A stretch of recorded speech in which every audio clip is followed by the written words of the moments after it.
વાઘોડિયાથી ડભોઈ જવાના માર્ગ પર ગોજાલી ગામ નજીક ઢાઢર નદી પર બની પામી રહેલ બ્રિજની બાજુમાં જોખમી ડાયવર્ઝનથી અકસ્માતની ભીતિ સેવાઈ।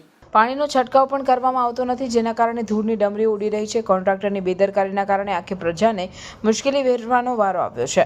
અકસ્માતો ન થાય તે માટે તંત્ર દ્વારા 20 ફૂટ ઊંડા ડાયવર્ઝનની માટીનું પુરાણ કરવું જોઈએ। ડભોઈ તાલુકાના ગોજાલી ગામ પાસેથી પસાર થતી ઢાઢર નદીના બ્રિજનું અંદાજે 7 થી 8 માસ અગાઉ નિર્માણ કાર્ય શરૂ કર્યું છે।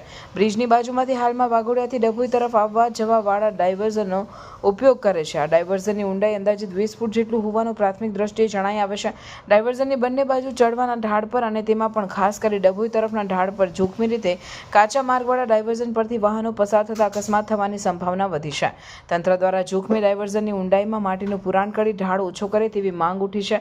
આ પ્રોજેક્ટના સ્ટેટ માર્ગ અને મકાન વિભાગના ડેપ્યુટી એન્જિનિયર સાથે ટેલિફોનિક વાતચીત કરતા તેઓએ જણાવ્યું કે આ ડાયવર્ઝન અમારા તરફથી આપેલો નથી, અમારા તરફથી ગામમાં ફરી જવાનું ડાયવર્ઝન આપ્યું છે, પરંતુ સ્થાનિક લોકોની વિનંતીને ધ્યાનમાં રાખીને વૈકલ્પિક રીતે ત્યાંથી વાહન વ્યવહાર કરવા દીધો છે। તેમ છતાં આ ડાયવર્ઝનમાં ઊંડાઈમાં માટીનું પુરાણ કરવામાં આવશે તેમ જણાવ્યું હતું। આ બ્રિજનું કામ ચોમાસા પહેલા પૂર્ણ કરાર કરી દેવામાં આવશે તેમ ડેપ્યુટી એન્જિનિયર જણાવી રહ્યા છે।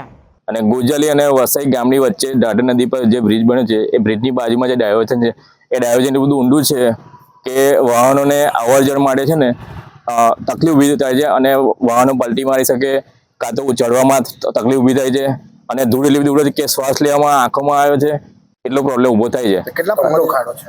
અને ખાડો 20 ફૂટની ઉપર ઊંડો છે। અમારી શું માંગ છે? અમારી માંગણી છે કે જેમ બને એમ બ્રિજ જલ્દી પૂર્ણ થાય અને વરસાદ આવે પહેલા એ બ્રિજ ચાલુ થાય એવી માંગ છે અમારી। વાહન આવવા જવા માટે કઈ તકલીફ? ડાયવર્ઝનમાં રિપેરિંગ કામ કરે, પાણી છંટકાવ કરે, જેથી ધૂળ ઉડે ને